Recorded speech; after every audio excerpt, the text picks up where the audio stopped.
പാറ്റൂർ ഭൂമി ഇടപാടിൽ ഉമ്മൻചാണ്ടി ഉൾപ്പെടെയുള്ള 5 പ്രതികൾക്കെതിരെ ക്രിമിനൽ ഗൂഢാലോചനയും ചുമത്തുന്നതാണ് വിജിലൻസ് എഫ്ഐആർ. ഫ്ളാറ്റ് കമ്പനിയുടെ അപേക്ഷ പരിഗണിച്ച പാറ്റൂരിലെ പുറമ്പോക്ക് ഭൂമിയിൽ നിന്ന് വാട്ടർ അതോറിറ്റിയുടെ സീവേജ് പൈപ്പ് ലൈൻ മാറ്റാൻ എക്സിക്യൂട്ടീവ് എഞ്ചിനീയറും കേസിലെ 1-ാം പ്രതിയുമായ സോമശേഖരൻ നായർ നടപടികൾ ആരംഭിക്കുന്നതോടെയാണ് തുടക്കം. വാട്ടർ അതോറിറ്റി MD ഇടപെട്ടതിനെ തുടർന്ന് തീരുമാനം നടപ്പായില്ല. തുടർന്ന് ലാൻഡ് റവന്യൂ കമ്മീഷണർ ചെയർമാനായുള്ള 4-അംഗ സമിതി പരിശോധനയ്ക്കായി രൂപീകരിച്ചു.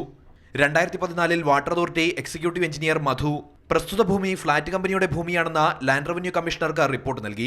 എന്നാൽ ഭൂമി പരിശോധിച്ച 4-അംഗ സമിതി 9.66 സെന്റ് ഭൂമി കമ്പനി കയ്യേറിയെന്ന് കണ്ടെത്തി. ഈ കണ്ടെത്തൽ വാട്ടർ അതോറിറ്റി MD ഫയലിൽ ചേർത്തില്ല. MDയുടെ അഭിപ്രായം ഫയലിൽ ഇല്ലെന്നിരിക്കെ 2014 ഏപ്രിൽ 29-ന് ചീഫ് സെക്രട്ടറിയായിരുന്ന EK ഭരത്ഭൂഷൺ ഭൂമി പുറമ്പോക്കല്ലെന്നും പൈപ്പ് ലൈൻ മാറ്റാമെന്നും സ്വമേധയാ നിലപാടെടുത്തു. ജലവിഭവ വകുപ്പിന്റെ എതിർപ്പുണ്ടായിരുന്നിരിക്കെ മുഖ്യമന്ത്രിയായിരുന്ന ഉമ്മൻചാണ്ടി ഇത് അംഗീകരിക്കുകയും ചെയ്തു. തുടർന്നാണ് 2014 ജൂൺ 3-ന് പൈപ്പ് ലൈൻ മാറ്റിസ്ഥാപിച്ചതെന്ന് വിജിലൻസ് റിപ്പോർട്ടിൽ പറയുന്നു.